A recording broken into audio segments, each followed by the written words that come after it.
इस साल खोलेंगे, तो पिछले साल 150 स्कूलें खोली। उनकी अपार सफलताओं को देखते हुए अब 2000 स्कूलें प्रोसेस में हैं जो नई खोली जा रही है। मुझे खुशी है कि इसमें से 61 स्कूलें हनुमानगढ़ ज़िले के अंदर खोली गई हैं और अलग अलग पॉकेट्स में खोली गई हैं। आम आदमी को इसका फ़ायदा मिलेगा।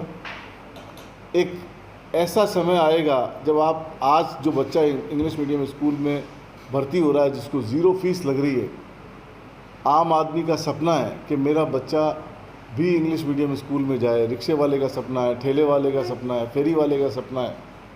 तो उन सब के लिए इंग्लिश मीडियम स्कूल खोली जा रही है। आज के 10, 12 साल, 15 साल बाद का आप एक माहौल का अंदाज़ा लगाइए कि किसी गरीब बच्चे का बच्चा जब 12वीं क्लास या 10वीं क्लास पढ़ के निकलेगा और फर्राटेदार अंग्रेजी बोलेगा, तो एक अलग तरह का माहौल डेवलप होगा। रोज़गार मिलने में आसानी होगी, बाहर जाने में आसानी होगी। एक स्कीम जो अभी मुख्यमंत्री जी ने लॉन्च की है, राजीव गांधी स्कॉलरशिप योजना, जिसमें गरीब आदमी के बच्चे को 80 लाख से लेके 1 करोड़ तक की सब्सिडी दी जा रही है, उसको स्कॉलरशिप दी जा रही है, जिसमें अगर बच्चा, कोई भी बच्चा अपने दम पे दुनिया की 150 नामित यूनिवर्सिटी जो राजस्थान सरकार ने लिस्ट बना रखी है, उसमें अगर वो अपने प्रतिभा के आधार पर एडमिशन ले लेता है तो उसका सारा खर्चा राज्य सरकार दे रही है। उस स्कीम के ऊपर विचार विमर्श हुआ और डिस्कशन हुआ कि ऐसी योजनाओं को प्रभावी ढंग से लागू किया जाए और सब मिलजुल करके ऐसी योजनाओं को लागू करें जिससे आम आदमी को, आवाम को फ़ायदा मिल सके। सर, अल्पसंख्यक जातियों को जो लोन दिया जाता है, बैंकों के स्तर पर कुछ आवेदन पत्र लंबित रहते हैं, इस पर क्या कहेंगे? लीड बैंक को बुलाया गया था और एडीएम साहब को इंस्ट्रक्शन दिए गए हैं कि लीड बैंक के साथ में मिलकर एजुकेशन जो अल्पसंख्यक कल्याण अधिकारी है उनके साथ मिलके एक कॉमन मीटिंग की जाए।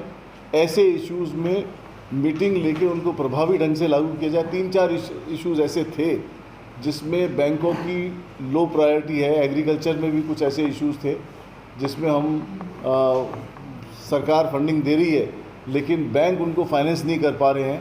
तो उसके लिए डिस्ट्रिक्ट एडमिनिस्ट्रेशन और डिपार्टमेंट मिल कर के प्रयास करेंगे कि बैंकों को बाउंड करें कि उनको लोन प्रायोरिटी के आधार पर दिया जाए।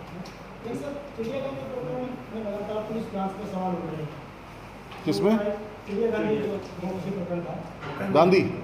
हाँ, मेरी ये कोशिश रही कि कैसे उसको प्रभावी ढंग से लागू किया जाए, कैसे माइनॉरिटी के लोगों को उसका फ़ायदा मिले और प्रधानमंत्री योजना के जो 15 सूत्री प्रोग्राम के जो 15 पॉइंट हैं, उन पे सभी पॉइंटों पे विस्तृत डिस्कशन किया गया। चाहे वो एजुकेशन का मसला हो, चाहे रोज़गार का मसला हो, चाहे इंडस्ट्रियलाइजेशन का मसला हो, चाहे नरेगा का मसला हो, चाहे पशुपालन विभाग का मसला हो, चाहे आंगनवाड़ी का मसला हो, हर एक पॉइंट के ऊपर डिटेल डिस्कशन किया गया।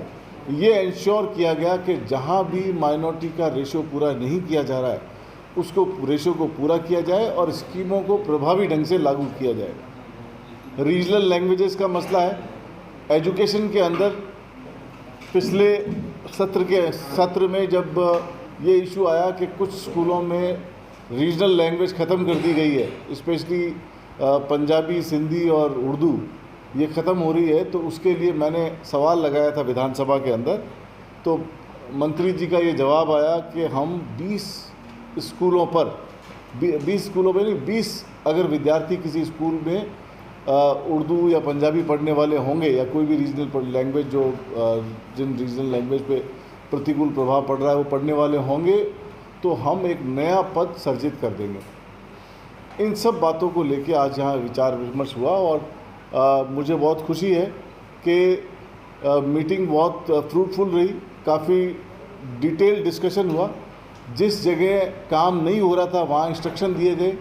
जहाँ काम की स्थिति बहुत ज़्यादा अच्छी है उसको अवेयरनेस के लिए बोला गया।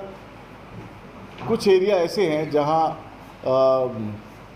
अल्पसंख्यक विकास निगम फाइनेंस कॉरपोरेशन ढंग से काम नहीं कर पा रहा है, उसके बारे में डिटेल डिस्कशन हुआ और यह इंश्योर किया कि ज़्यादा से ज़्यादा लोगों को उन सुविधाओं का लोन देने का फ़ायदा दिया जाए।